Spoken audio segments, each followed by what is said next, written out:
machine learning in assistive listening devices. A short bio about Dr. Nitin. Dr. Nitin Kaur received the Bachelor of Technology degree in Electronics and Communication Engineering from University of Kerala in 2007.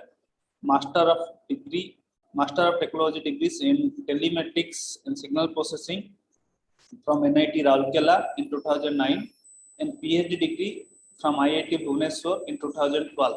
Currently, he is working as a TEOCO Chair Associate Professor in the discipline of Electrical Engineering at Indian Institute of Gandhinagar, IIT Gandhinagar. He had received the Department of Foreign Affairs and International Trade, Government of Canada, GSEP Fellowship in 2008. Besides, he was granted the Inspire Faculty Award 2013 and Indo-Australia Early and Mid Besides Career Researcher Award in 2017. He was an associate editor for the Journal of Swarm and Evolutionary Computation from 2016 to 2020. So his research interest includes audio signal processing, microphone arrays, and psychoacoustics. On behalf of whole organizing committee, I welcome you, sir, for this keynote speech and this conference. Over to you, sir. Yeah, thank you, Dr. Tiba.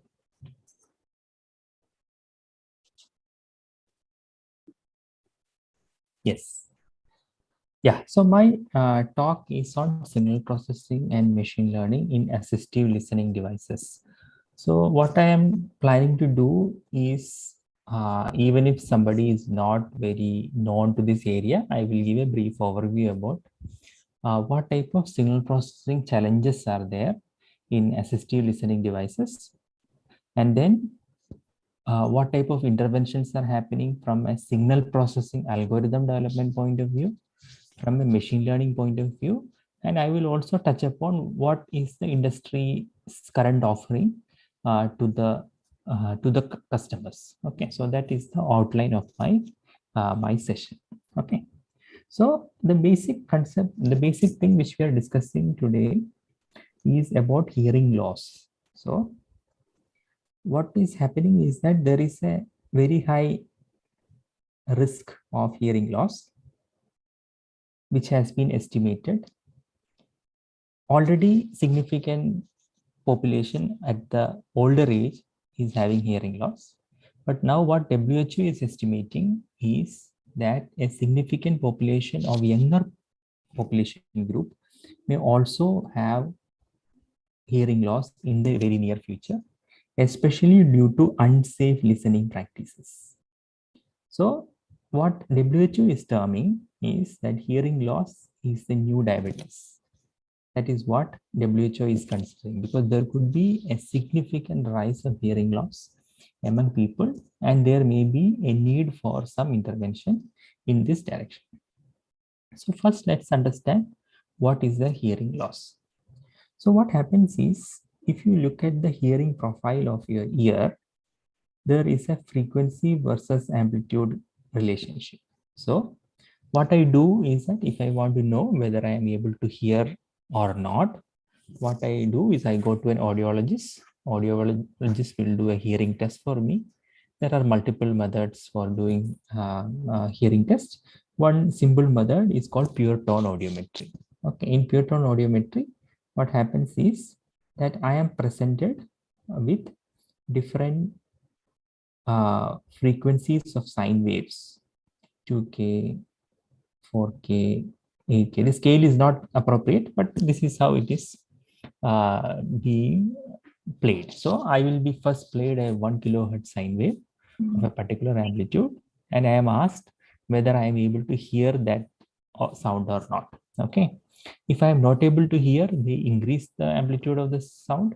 If I am able to hear, they reduce the amplitude of the sound, and then finally they will be able to plot some curve which is called the hearing profile. Okay, so I have a hearing profile for my left ear, I have a hearing profile for my right ear. Then what happens is, in case of some individuals, you may find that the physical meaning of this is, for 500 hertz, this person will hear 500 hertz only if the amplitude is greater than this point. This person will hear 2K only if the amplitude of the sound is greater than, this is A1 point and this is A2 point, greater than A2 point. Then only this person will be able to hear that particular sound at that particular frequency. Okay. But now suppose I have hearing loss and my hearing profile is something like this. So what has happened is, for 1K and in a normal condition and for a normal person at level A3, I would have heard, this is A3, I would have heard the sound. But for me, only if the sound is at level A4, I will be able to hear that sound. So what has happened? I have a hearing loss or a hearing deficiency, especially in some frequencies. So if you look at it, this curve at 4K, I don't have a problem. But there are certain specific frequencies at which I have a hearing problem. Okay. Under this condition, I will say that this person for whom I have administered this listening test or this hearing test is having a hearing loss. Okay, this is how we do. This is the definition of what is a hearing loss. Now, typically what they do is that there is something called an air conduction based hearing test, and then there is a bone conduction based hearing test. Let's not worry about this. We are only dealing with air conduction based hearing profiles. Now, what could be an engineering solution to this problem? Because what I am seeing is that I have a hearing loss in some certain specific frequencies, but I don't have a problem in other frequencies.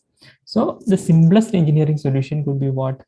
The simple engineering solution could be, you have a microphone, you do some sort of an amplification, and then you play it back through a loudspeaker, which is placed near the ear.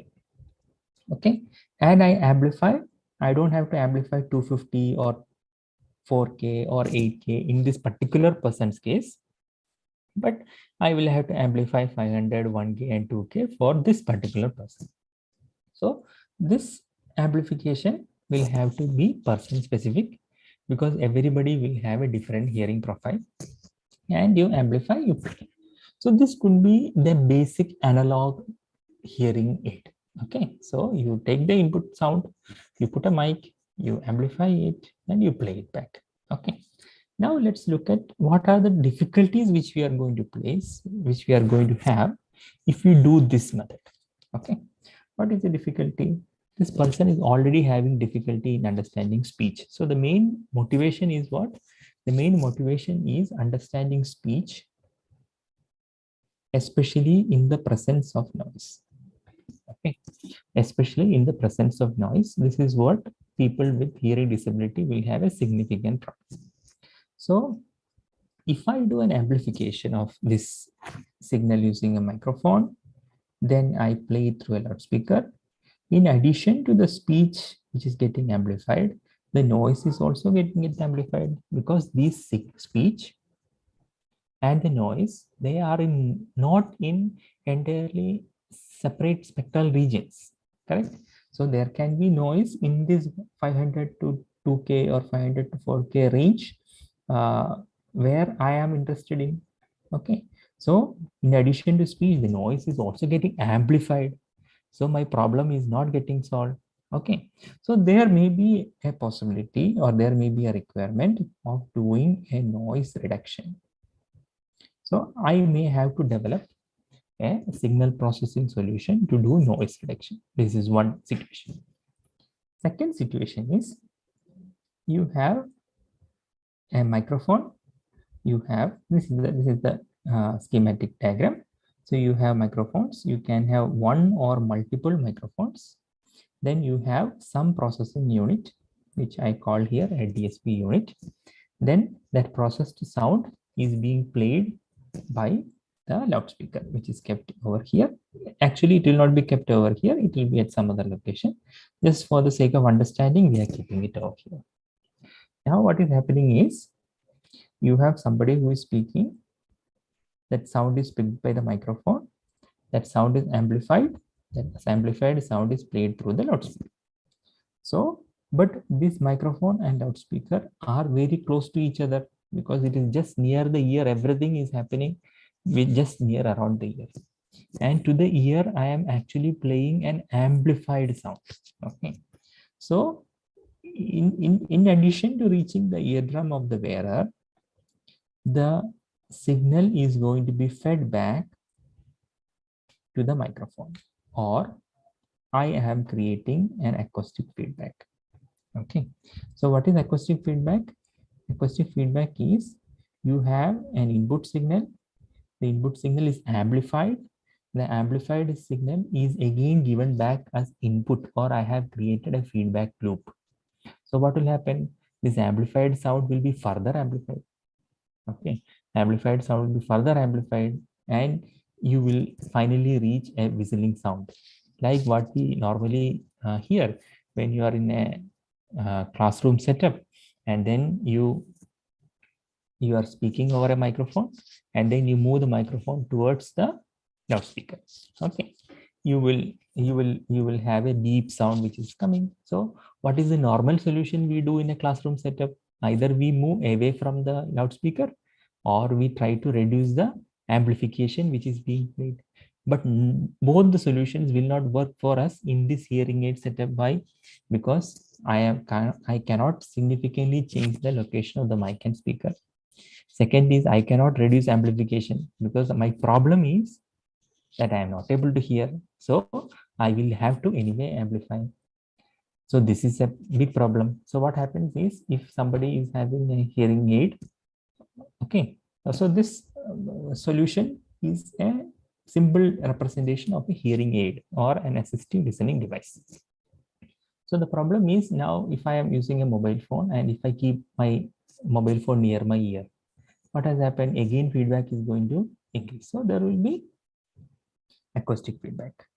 But without reducing the amplification, can I do a signal processing solution to this problem so that acoustic feedback is getting reduced? This is the second problem which we want to look at. First, we want to look at whether noise reduction can be achieved.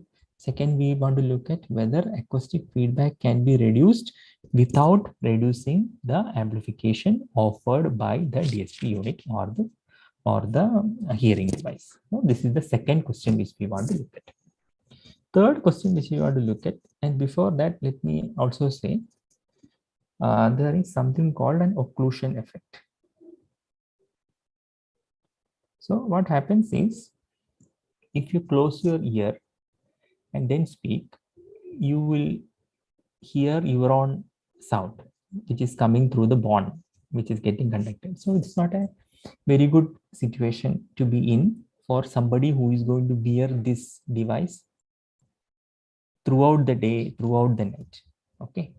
So we need to have an open canal. So this ear canal cannot be closed. Okay. So we cannot close this entire ear canal so that there is no leakage of sound and there is no acoustic feedback. That is not a very good solution because that will create occlusion effect. Let's just stop it over there. And now what is also going to happen is the speaker sound is amplified and played through the loudspeaker. And there is also going to be some sound entering, some sound or noise entering directly to the eardrum without going through the processing unit. So that is called sound leakage. This is the fourth thing where I should be looking at. Okay. So to address this type of situations in a hearing device, what all things can I do and what type of interventions can I do from a signal processing point of view? And what about an AI or a machine learning based approach to this particular problem? Okay, this is what we are actually discussing here. So this could be a basic block diagram of an assistive listening device. You have microphone, one microphone or multiple microphones. Then you will need a feedback canceller. This is going to be some algorithm which is going to be implemented in the device in the DSP processor. We will also need to do noise reduction. Okay, this forward path is just the amplification which is going to happen over here. Okay, and then let's not worry about dynamic range compression or for the time. So this is the basic block diagram. Okay, now let's first try to understand what is the acoustic feedback problem and what could be the feedback cancellation solution, which is a signal processing solution. Okay, that is what we want to understand now. Okay, so this is a typical feedback cancellation solution, acoustic feedback problem. What is the feedback problem? You have a desired signal. This desired signal is picked up by the microphone. This microphone will do some amplification. So amplifier is just a representation of some processing which is going to happen. And this processed sound is played back through the loudspeaker. So this is going to the ear of the VIP. And now what I said, this loudspeaker and microphone are very close to each other. So what is going to happen? There is going to be a feedback from the loudspeaker to the microphone.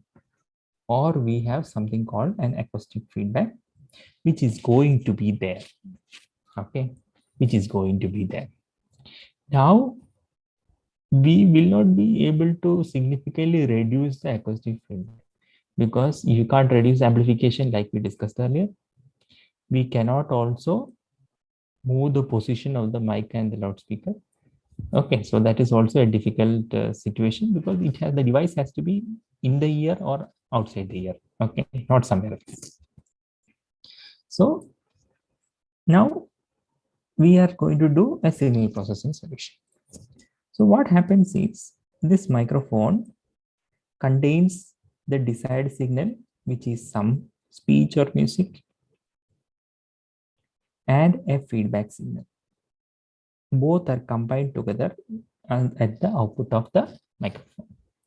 So if we look at it spectrally, means I have speech and some feedback which I am claiming as noise. These two may not be spectrally separated because it is my same speech. When I say hello, the hello is getting amplified. The hello is played by the loudspeaker. That amplified hello is again picked up by the microphone and then it is amplified further. This is what is happening. So I may not be able to take this signal, put a filter, and then give an output to the rest of the pipeline. That is not a solution because these are not spectrally separated. Okay, so that solution is not going to work for this problem. Now, if we look at this problem, so what I want to do is from X of n, if I can remove the signal component. So what I'm saying is I have the signal X of n. If I can remove from the signal X of n, the component which was from acoustic feedback, then I may be able to reduce the feedback problem. Okay, reduce the feedback problem. That means whatever component of V of n, this signal V of n, which is fed back and is part of X of n, if I am able to subtract from here. So from X of n, what I want to do is I want to subtract the signal. But what is that signal? That signal is an equivalent of V of n, which is reaching X of n. Okay, V of n, which is reaching X of n. Okay, that means if I know how this path is going to behave, this blue color path is going to behave, or if I can create a digital equivalent of that physical path. Okay, so what I'm saying is this entire blue path, if I can represent by a filter, What is that filter doing? That filter is an electronic equivalent of that physical path. Okay. So if I take that filter and keep it over here, this is the filter which I'm saying, and pass this V of n signal, which is available internally with me through that filter, the output of the filter will be what?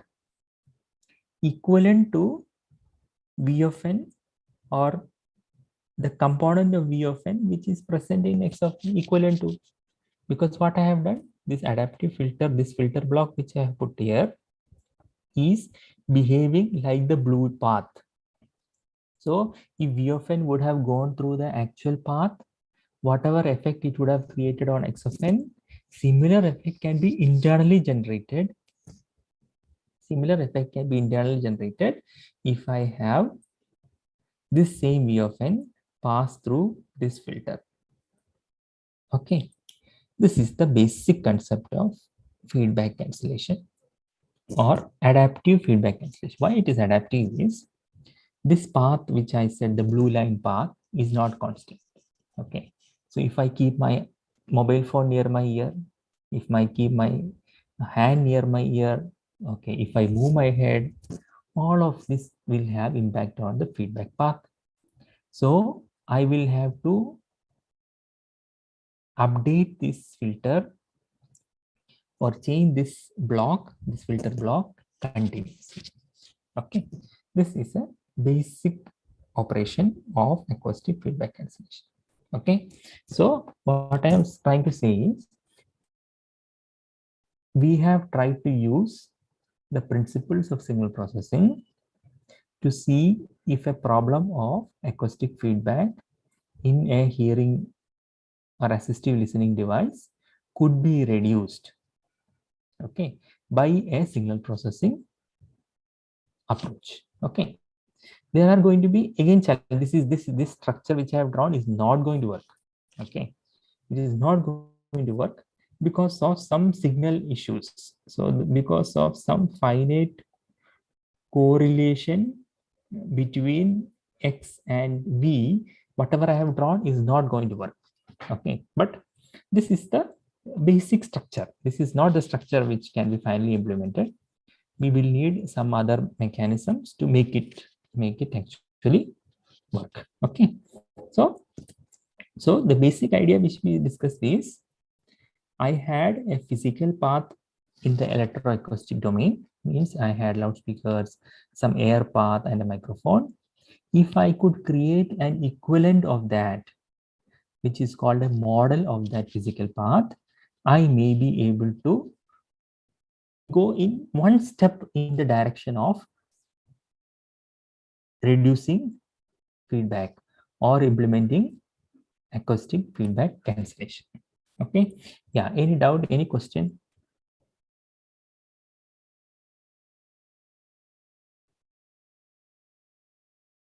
Okay, fine.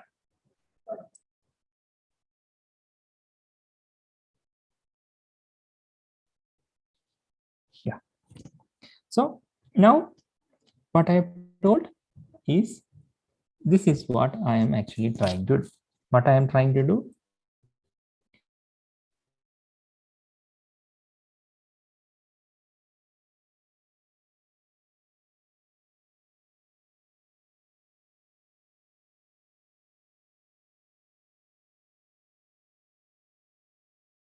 they are equivalent of that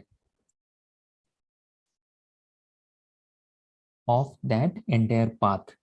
Okay, so what I do is I use an adaptive signal processing approach for this problem. See, even here what I have drawn is I have a filter, which is this filter, and I have done an arrow over here which says that this filter is going to be updated, and this is going to be updated using an update algorithm.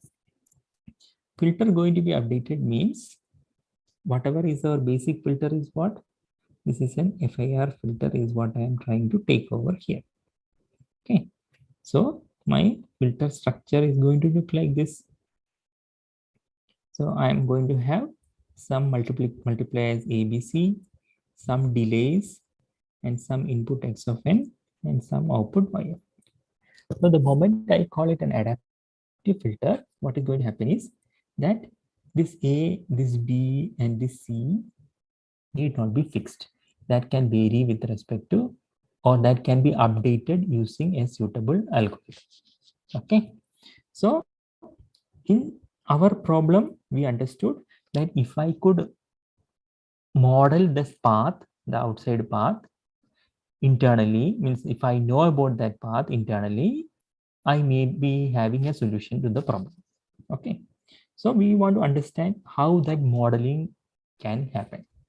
So how that modeling can happen is, yeah, any doubt? Okay. How that modeling can happen? I can do what? I can do a system identification process by which I could create a model of this acoustic path. Okay, so this is a standard adaptive filtering approach, but I will just briefly go through it. Okay, so what we are saying is I have an input X of n. This input X of n is passed through this physical system that is producing an output D of n.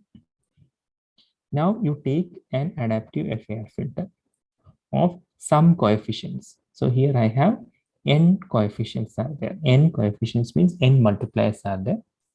And I assume that these multiplier values are zeros. Then what I do, I take the same X of n, which has been already passed through the upper path, and I already got D of n, pass it also through this adaptive filter. It will produce some output. Initially, output will be 0. Now, what I have is that for a given input X of n, there is a difference between the output of the physical path, which is the acoustic path, okay, and an output of the model.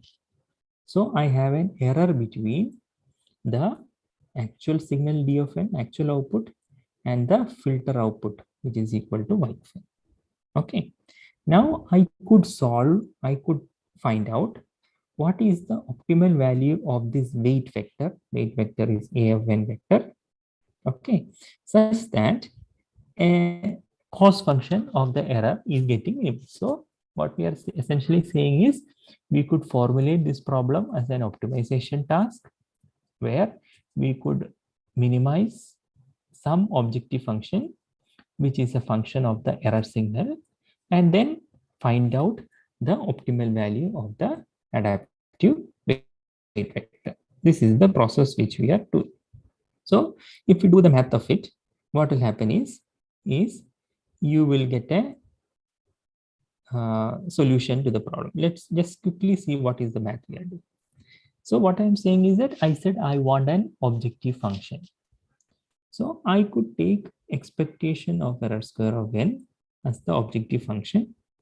I could take some other also objective function, but here I am taking expectation of error square of n as the objective function. Okay. So any doubt?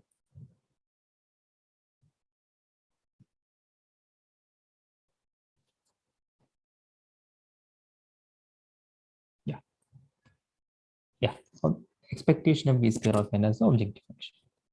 And then what I will see is that this is the objective function where I have a term called P and a term called R. This has something to do with the correlation between the signals. Okay. If we have time, we will come back to this. Otherwise, only this much is sufficient. So what we are saying is we will be able to, if I am trying to model this path, physical path, whatever signal component is there in D, which is correlated with X, can be modeled by this model. But if there is some signal which is picked up by the microphone, which I can call it as noise, okay, which is not correlated with x of n, that cannot be part of the model. Okay, that is what we will get if we do the math of it. Okay, so even though we are doing a modeling process, there will be some components which are correlated with the input to the model and some components which are uncorrelated with the input to the model, and that is going to have an impact on the way we are doing modeling. Okay, fine. Now we did all of these things and then we finally developed some algorithm. Then how will I know whether my algorithm is working or not? So what I could do is I could, yeah, any doubt? Hello? Sir, you can continue, sir. Okay.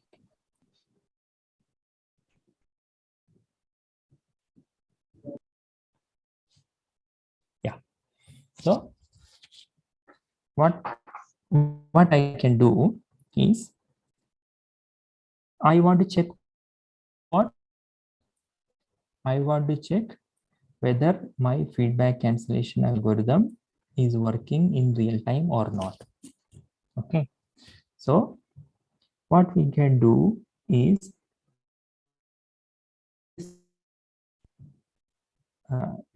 dummy head in the sense it has a microphone going to use for my algorithm development. Then whatever sound is produced by that hearing device can be measured by this dummy head. Okay, and I have a controller over here. Okay, so this is a speed code real-time audio target machine. Okay, so what happens is that I develop the algorithm, I run the algorithm on this speed code real-time target machine or any other real-time controller, and see whether even if I deliberately create a feedback, creating feedback is very easy. If you keep your hand near the dummy head, it will create a whistling sound. So how fast this whistling sound is going to reduce? Okay, how fast the whistling sound is going to reduce, and we are able to achieve feedback cancellation. We will be able to check in real time using this type of a setup. Okay, so this is other type of a dummy head. So dummy head essentially means this is a microphone, but the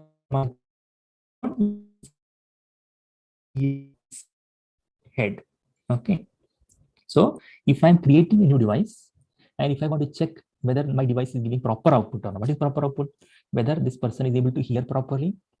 Second is whether the even if feedback is coming because I'm keeping my hand near the head, whether this is getting cancelled very fast or not. I will to check by using, because I cannot do the quantification of my algorithm by using human listeners. Human listeners can say whether feedback is there or feedback is not there.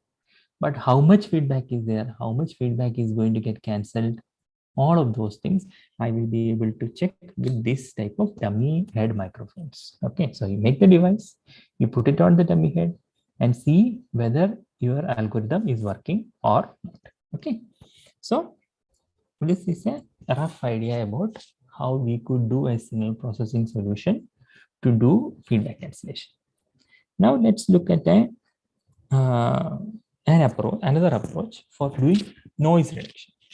So what is the noise reduction problem? Noise reduction problem is you have an input speech, but along with the speech, you have noise.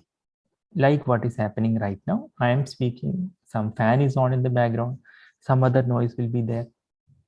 Now, can I take this input speech, which is noisy, and when I do a processing, whether I can remove the noise so that only the denoised speech is getting amplified in my hearing device. That is our particular objective. Now, if you look at current Zoom meeting, this has already, I think, noise reduction enabled.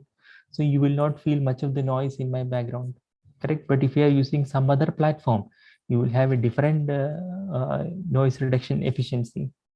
What I am showing here is a data-driven approach for doing noise reduction. What could be the very simple, what you can say, outline of how we could do a noise reduction if we are using a data-based approach. So what has happened is, can I do, so what I'm doing over here is, you have speech signal, some speech signal is there. Now I create small sections of the speech signal. So I am creating buffer and I am creating a small block of the speech signal.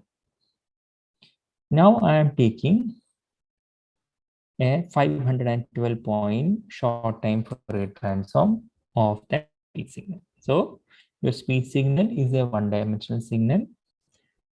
Once I have STT, what I will is I will have time, frequency, and magnitude. Some third dimension will be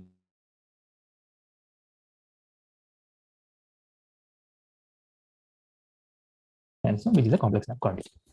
So I can look at the magnitude of that short time Fourier transform, which is the magnitude spectrum, and then I will have a phase spectrum associated with that STFT, because what I have done is that I had the input speech signal. The input speech signal I created small blocks of it. Then I created an STFT of that. Okay. And this STFT's magnitude I have taken. That magnitude is given by capital X. And STFC's phase I am taking and I am keeping it here. I'm doing nothing with that phase. So at the stage of X, it is essentially like an image. It is like an image because it is a time, n number of pixels in time direction, n number of pixels in frequency direction, and some data which is stored in the time frequency plot, because I am only looking at the magnitude of that. Then suppose if I apply to a denoising model similar to what is being used in computer vision or other image denoising models, I am telling about an LSTM type of a model. Okay. What I am inputting to this model, I am inputting the magnitude of a STFT of the short window of speech which I have taken, that is being applied to the denoising model. How will we train this model? We will have to do a training to the model. So what we could do is that I have a database of speech which doesn't have noise. I have a database of different noises which doesn't have speech. So what I could do, I could take the database of speech, I could take the database of noise, and then I could combine them to create different versions of noisy speech. Okay, by different combinations of speech and noise, I could create this array of possible input speech signals which could be applied.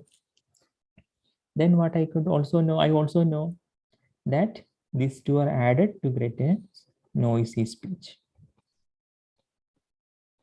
Okay, but I also know what is the actual speech, pure speech, because I only created noisy speech. So I already know what is the speech which does not have a noise, that is also known to me. And I also have the corresponding STFT. So I now have an STFT magnitude of a noisy speech and an STFT magnitude of a pure speech. So I could train my network to take this noisy speech STFT magnitude as input and generate what? The noise-free speech magnitude spectrum. Correct? This is like an image denoising problem. Correct? We are only looking at the magnitude of STFT.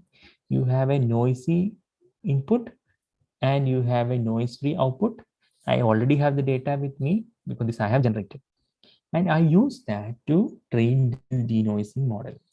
So what this denoising model will essentially do is, if I give a magnitude spectrum which is containing speech and noise, this fellow will be able to give me a magnitude spectrum of that component which is mostly speech, because that is the type of training which I have done.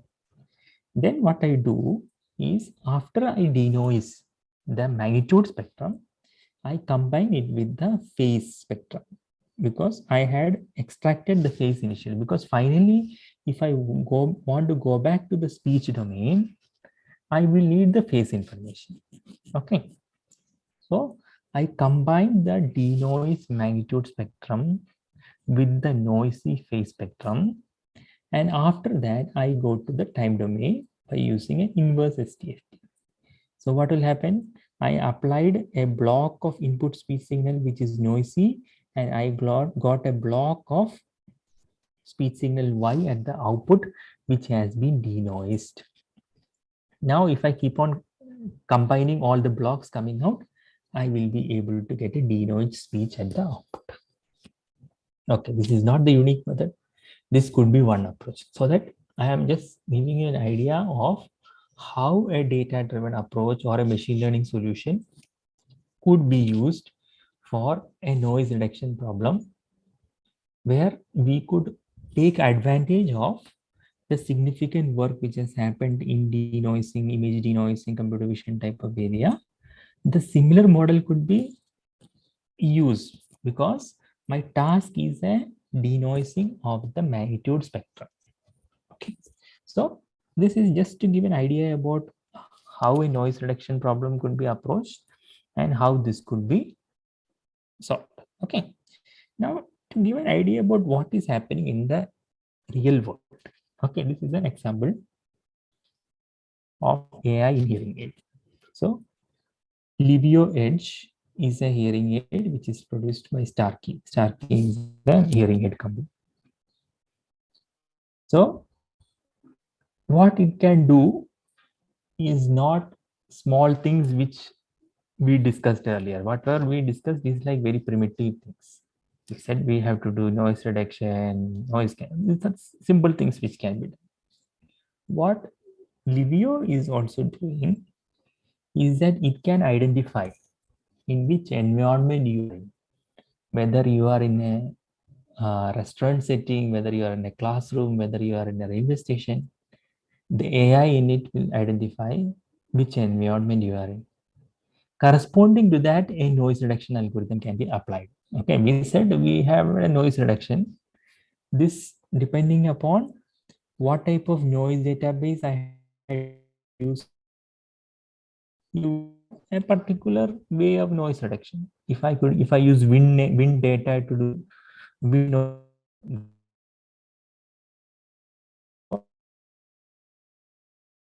but this device is able to identify environment, in which environment is my device or my user in. Second, it is also able to identify whether somebody is speaking with mask or not. Okay, so when I am wearing this hearing device and somebody is speaking to me with mask on, it will need some more processing of the speech signal so that it is more intelligible to me.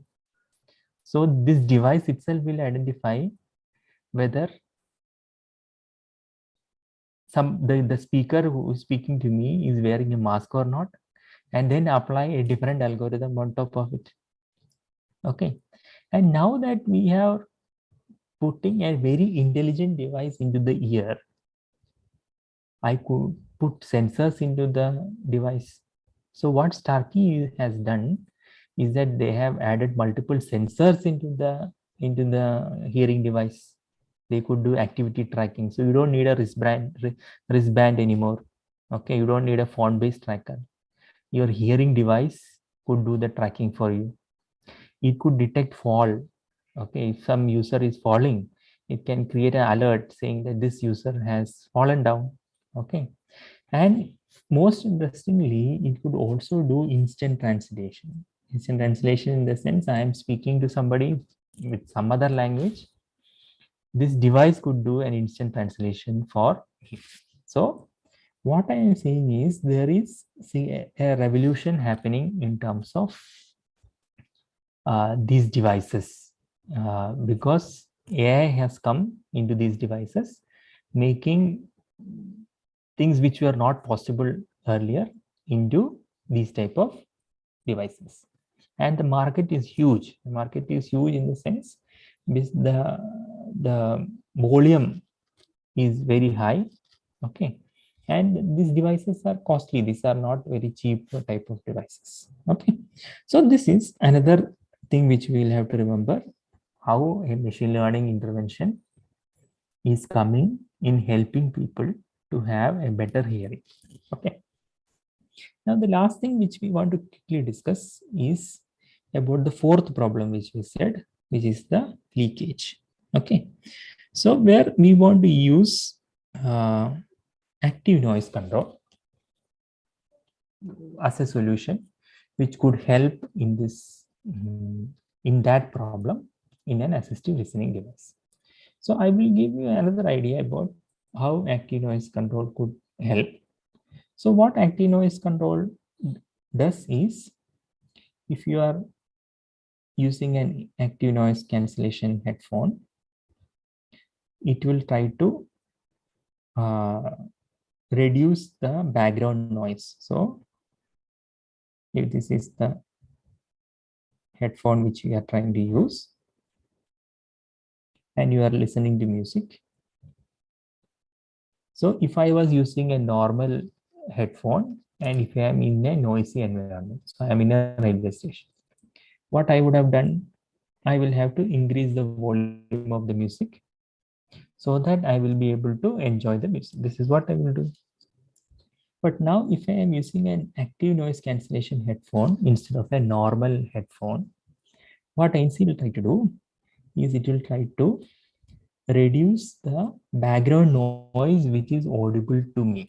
Okay, it will try to reduce the background noise which is audible to me. So the moment you switch it on, it appears as if the background noise has reduced. Okay, now that the background noise has reduced, now it is not necessary for you to play your music at that louder sound in a noisy environment because your background noise has reduced. Okay, so I will be able to enjoy the same music at a lower sound level compared to what I was using when I was using a non-ANC headphone. Okay, so using an ANC technology can essentially help reduce effects of unknown listening practice. It's not unknown, what I can say, unhealthy listening practices, because I am able to now hear that same music at a lower amplitude. So what is ANC doing? What is ANC doing? What ANC is doing is that if you want again to draw a crude block diagram, ANC will look for what is the type of signal which is being there, which is there in the background. It will take that signal, it will pass it through some filter, and then it will produce some other sound inside the headphone.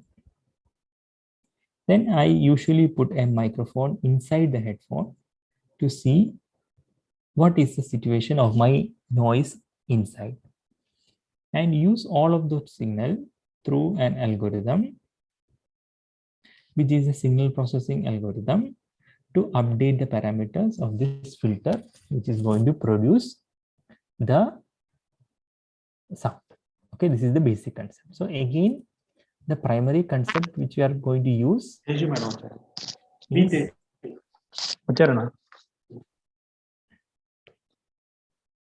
okay, so the primary concept which I am going to use is adaptive signal processing. Okay, so what is the basic idea? The basic idea is, so these are some popular headphones which we'll use.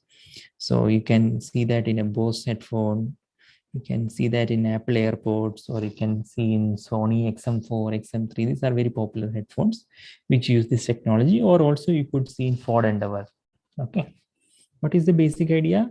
The basic idea is you have some noise. This noise is being produced and it is reaching me. Now, can I produce an anti-noise by deliberately injecting a noise into this background by using a loudspeaker such that near the desired low noise zone, the net effect produced. Net effect is produced by what? Net effect is produced by the noise source and the loudspeaker which I am deliberately put in the system, so that it is going to produce the anti-noise. Okay, so the sound which is produced by the noise source plus the sound which is produced by this loudspeaker together tries to reduce the net sound which is observed near the microphone which I have placed near the low noise zone. So if you see our previous headphone example, I have put a microphone outside the headphone to understand what type of background noise is coming. I have put a microphone inside the headphone to see how much is the residual noise which is there. Okay, so that microphone, the inside microphone is this microphone, which I call the error microphone. The outside microphone is this microphone, which I call the reference microphone. And then I said what? I am going to deliberately add a loudspeaker. This could be an additional loudspeaker or an existing loudspeaker, and deliberately produce a sound which is not your music, okay, which will try to compensate for, which will try to cancel the background noise which is coming inside the head. Okay, so this is the basic principle of that. You can look for you can't unring a bell. This is a demonstration by GE on how an ANC is actually being implemented. Okay, but essentially what we are trying to do, we are doing an adaptive signal processing to see if I can reduce the background noise. Okay, now this could come, this can be also used to solve the problem of noise leakage, which we discussed in the first slide. Okay, so ANC could be used in that type of a situation also. Okay, so this is the basic setup, and finally what will actually happen is this controller which I am saying, which is going to drive this loudspeaker, could be an FIR filter.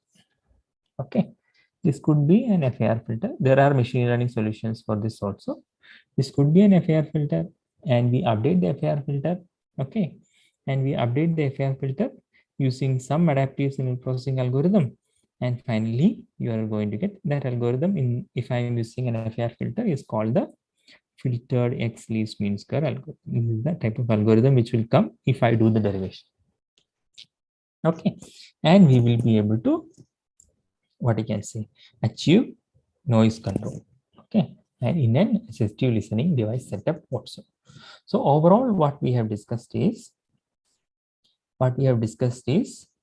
there are challenges associated with a hearing aid or a hearable because of close proximity of mic and loudspeaker, and because of the difficulty faced by the target population.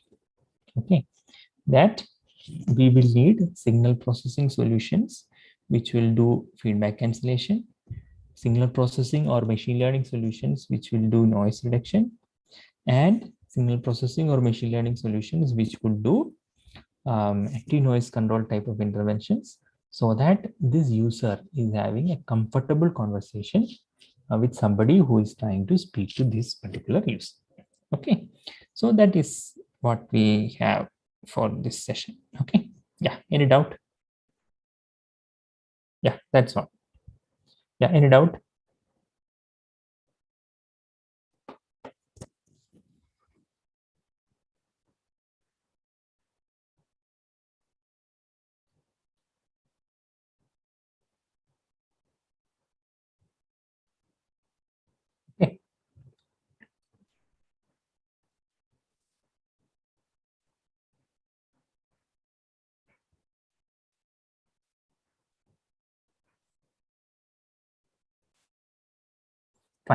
Okay, so I think it's very simple only if you understand it. I think, but the moment we start implementing it, it doesn't work that easily. So that will be a different game altogether when you start implementing it. But it will work if you do it properly. Okay. Okay.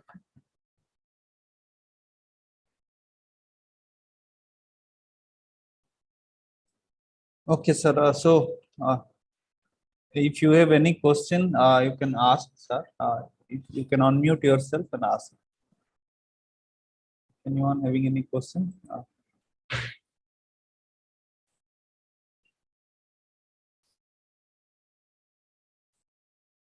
I have made you to unmute yourself. You can do yourself unmute.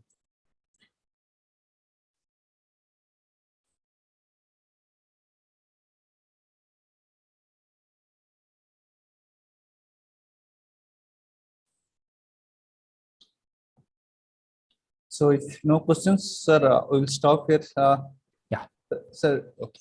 So thank you very much, sir, Thank you. for your valuable talk. And I think this will help to all the participants. So thank you again for accepting our invitation and delivering this wonderful talk, sir.